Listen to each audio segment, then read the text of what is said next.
क्षेत्र में गोवंश के बीच लंपी वायरस नाम की बीमारी बड़ी ही तेजी से फैल रही है। जिस तरह से राजस्थान से धीरे धीरे मध्य प्रदेश की ओर यह वायरस बढ़ रहा है, उस दिशा में प्रशासन और जनप्रतिनिधियों को जिस तरह से मुस्तैदी दिखाने की जरूरत थी, उस पर किसी ने ध्यान नहीं दिया।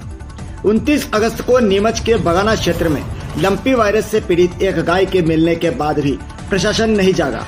लेकिन इन सब के बीच असली गौ सेवा करने वाले नीमच शहर के कुछ युवाओं की एक टीम, जो शहर की सड़कों में घायल बीमार हालत में दिखने पर उनका इलाज करने का काम पिछले 1.5 साल से कर रही है। उस टीम ने लंपी वायरस से पीड़ित गायों का उपचार करने का जिम्मा उठाया है। नीमच के इस गौ सेवा दल ने शहर में दिखने वाली लंपी वायरस से पीड़ित गायों के लिए आइसोलेशन सेंटर बनाया है, जहां इन पीड़ित गायों का उपचार किया जा रहा है। बड़ी बात यह है कि गौ माता के इस आइसोलेशन सेंटर पर सरकारी नहीं बल्कि निजी दबाव से उपचार हो रहा है और इस काम में कुछ लोग अपना सहयोग भी कर रहे हैं। गौ सेवा समिति नीमच के नाम से पंजीकृत इस गौ सेवा दल द्वारा स्वामी विवेकानंद स्नातकोत्तर महाविद्यालय के पीछे मिनी गौ हॉस्पिटल संचालित किया जा रहा है। अगर जनप्रतिनिधियों और प्रशासन का सहयोग इन गौ सेवकों को मिल जाए तो इस प्रकल्प को बड़ी अच्छी तरह से संचालित किया जा सकता है।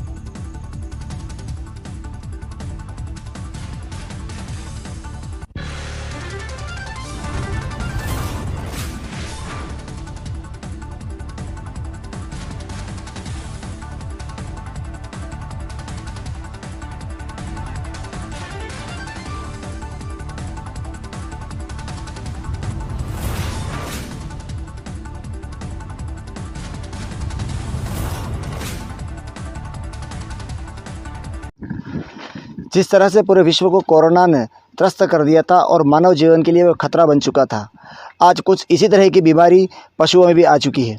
लंपी वायरस जो कि बहुत ही तेज़ी से पशुओं में फैल रहा है और नीमच जिले में भी यह वायरस बहुत तेज़ी से गायों में फैल रहा है। प्रशासन इस मामले में अब हरकत में आया है, लेकिन इससे पहले ही जिले के कुछ गौ सेवक और युवाओं ने इस लंपी वायरस से बचाव के लिए गायों की सेवा करने वाले इस गौ भक्तों ने इनकी पहले से ही व्यवस्था कर ली थी। आइए हम जानते हैं कि लंपी वायरस क्या है और किस तरह से यह क्षेत्र की जो गायें हैं उनमें फैल रहा है। आइए हम आज बात कर रहे हैं गौ सेवक श्री पार्थ जी जोशी से, उनसे जानकारी लेते हैं कि किस तरह से यह वायरस क्षेत्र की गायों में फैल रहा है। नमस्कार सर। नमस्कार पार्थ जी, जिस तरह से देखा जा रहा है कि तेज़ी से लंपी वायरस हमारे क्षेत्र में पांव पसार रहा है, गोवंश को इससे काफ़ी खतरा बढ़ चुका है। तो सबसे पहले तो हमारे दर्शकों को यह बताइए कि ये लंपी वायरस है क्या, ये किस तरह से गायों में फैल रहा है, उसके क्या लक्षण हैं? लंपी वायरस जैसे कि सरकारी आंकड़ों से मालूम किया गया है कि ये जो भेड़ बकरियां होती है उनकी बीमारी थी। अब ये जब जिनको अगर वैक्सीनेशन हो जाता है तो 20 दिन के अंदर अंदर वो वैक्सीन अपना असर बना देती है, तो ये गोवंश को बीमारी नहीं होती है। अब जिनको हो गई है उसमें होता है कि इनके शरीर में बुखार का तापमान बढ़ जाता है, टेम्परेचर 102 की जगह 110 109 हो जाता है, जिसमें इनकी मृत्यु हो जाती है। आँखों में से आंसू आते हैं, मुँह में से लार टपकती है, बड़े बड़े फफोले हो जाते हैं, फिर वो फूटते हैं, दर्द होता है, घाव होता है। तो इन सब के लिए एंटीबायोटिक रोजाना इनको ट्रीटमेंट और आयुर्वेदिक दवाइयाँ वगैरह देनी पड़ती है। इस तरह की जो आप जो ये सेवा कर रहे हैं उसके लिए आपको किस तरह का सहयोग प्रशासन का मिल रहा है या आमजन का किस तरह का सहयोग मिल रहा है? सबसे तो अपने पशु चिकित्सक जो डॉक्टर्स है उनका अच्छा सहयोग मिलता है, शुरू से ही मिलता आ रहा है। और वर्तमान में जो जन सहयोग से हमने आपके पीछे देखा होगा आइसोलेट सेंटर हमने पहले ही बना लिया था, तो ये जन सहयोग से जो भी हमें मतलब दवाइयाँ लगती है, चाने की चारा पानी व्यवस्था, ये सभी जन सहयोग से होता है। क्या ये ज़मीन सरकार द्वारा अलॉट कराई गई है या किस तरह का आपको इसमें सहयोग मिला है? हमारे पास वर्तमान में 2 प्लाट है, एक दुर्गा शंकर जी धनगर जी का जिस पे सारे बीमार गोवंश रखे 25 से 30, और ये दूसरा जो प्लाट है ये कोटी फोड़ा जी का प्लाट है, पारस जी कोटी फोड़ा जी का। ये उन्होंने उनकी इच्छा से सहयोग दिया है अभी, जब तक सेवा के लिए, खरीदा हुआ नहीं है कोई भी प्लाट। तो आपको क्या लगता है किस तरह से ये इस लंपी वायरस को रोकने के लिए प्रशासन को किस तरह के प्रयास करना चाहिए और इस बीमारी को रोकथाम के लिए, जैसे शहर में चूँकि आपने बताया है कि ये तो जो वो गायें हैं बाज़ार में घूमती रहती है, इसके अलावा कुछ निजी मालिकों की गायें भी इस बीमारी से त्रस्त हैं, तो उनके लिए अभी प्रशासन ने कोई व्यवस्था की है या नहीं?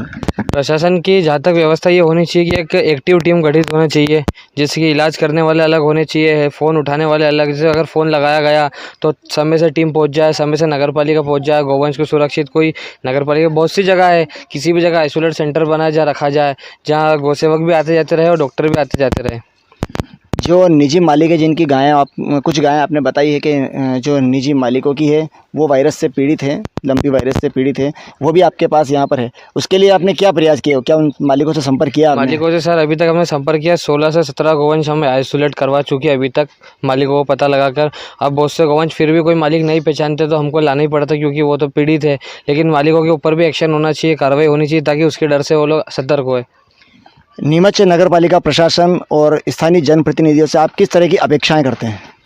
अपेक्षा तो ये करते हैं कि सर जिस तरह से हम सेवा कार्य कर रहे हैं, हमारा मदद करें, हमें आगे बढ़ाएं। और हमारा खुद का स्वार्थ तो है नहीं, सेवा है। आपने जैसे देखा हमारे पास बीमार भी 25-30 गौवंश हैं, उनके लिए भी कोई हमें ऐसी भूमि दी जाए जहाँ पर हम सेवा कर सके, और जो भी हमें दिक्कतें आ रही है उसके लिए मदद करे प्रशासन। हम चाहते हैं कि हमारे दर्शकों को आप बताएं कि बीमारी किस तरह से गौवंश में फैल रही है। आइए हम गायों के पास चलते हैं जी सर, और उसके बारे में हमें बताएं कि किस तरह से बीमारी फैल रही है और किस तरह से गौवंश में इसका असर देखने को मिलता है। जी सर, जैसा कि आप देख सकते हैं इसके पूरे शरीर पर ये गांठें बन गई है, पैरों में सूजन आ गई है। अपने नीमच जिले का प्रथम केस था ये, अब लगभग 20-25 दिन में लगभग ठीक हो चुका है। जैसे कि आप दूसरा केस देख सकते हैं, गाय की आंखों में आंसू आ रहे हैं और पैरों में सूजन हो गई है, बड़ी बड़ी गांठें बन गई है। ये गौवंश भी है और एक छोटा सा बच्चा भी है अपने बीच में, आप देख सकते हैं यहाँ पर। दूसरे का जूठा खाना वगैरह वगैरह। पशुओं में जो लंपी वायरस फैल रहा है वो किस तरह से फैलता है और इसको रोकने के लिए क्या प्रयास किए जाने चाहिए, आइए हम इसके बारे में जानकारी लेते हैं इसी दल के गौ सेवक मितेश जी से। मितेश जी बताएं, ये वायरस किस तरह से फैलता है और इसके रोकथाम के क्या प्रयास किए जा सकते हैं? ये वायरस एक तो क्या होता है कि एक गाय से या भैंस से दूसरे गायों के अंदर फैल रहा है। ये मक्खी मच्छर का ज़्यादा प्रभाव पड़ता है।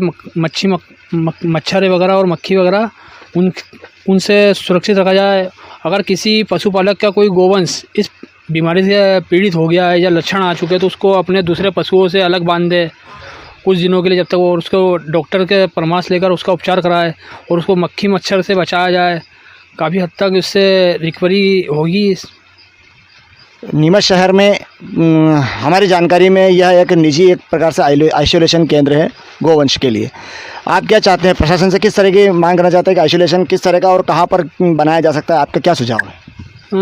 जैसे कि 29 अगस्त को हमारे नीमच ज़िले में पहला केस हमारे पास में सूचना के आधार पर बघाना क्षेत्र से मिला था।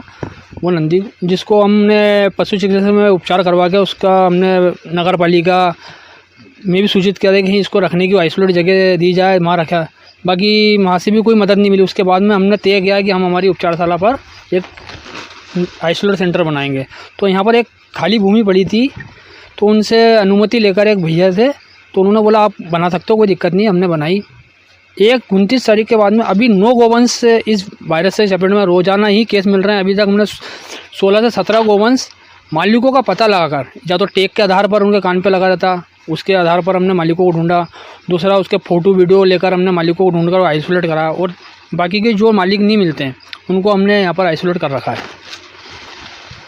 गोवंश के बीच जो ये बीमारी आ रही है लंपी वायरस, आपकी सेवाएं वास्तव में सराहनीय है। अच्छा कि गौ सेवा के लिए हमें एक जगह की आवश्यकता है।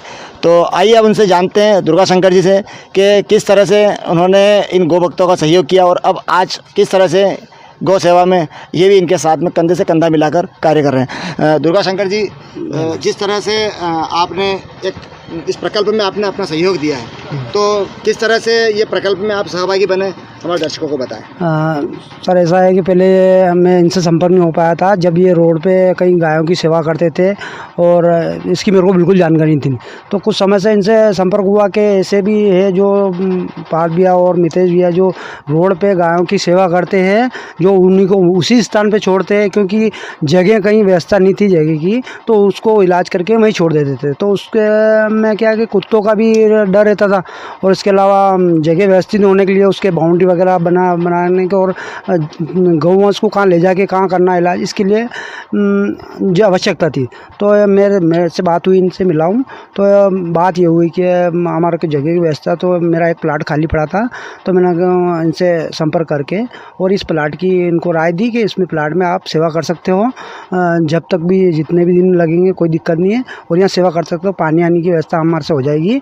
तो जिस दिन से हम 1.5 साल से ऊपर हो गया है लगभग, तब से सेवा यहीं कर रहे हैं हम हमारे प्लाट में, और अभी सेवा चल रही है यहाँ पे। देखा जाए तो ये एक प्रकार का एक मिनी हॉस्पिटल है गौवंश के लिए। तो इसमें हमने देखा है कि निजी रूप से दवाइयाँ भी इस्तेमाल की जा रही है, तो किस तरह का सहयोग यहाँ पर आम जन का मिल रहा है आपको?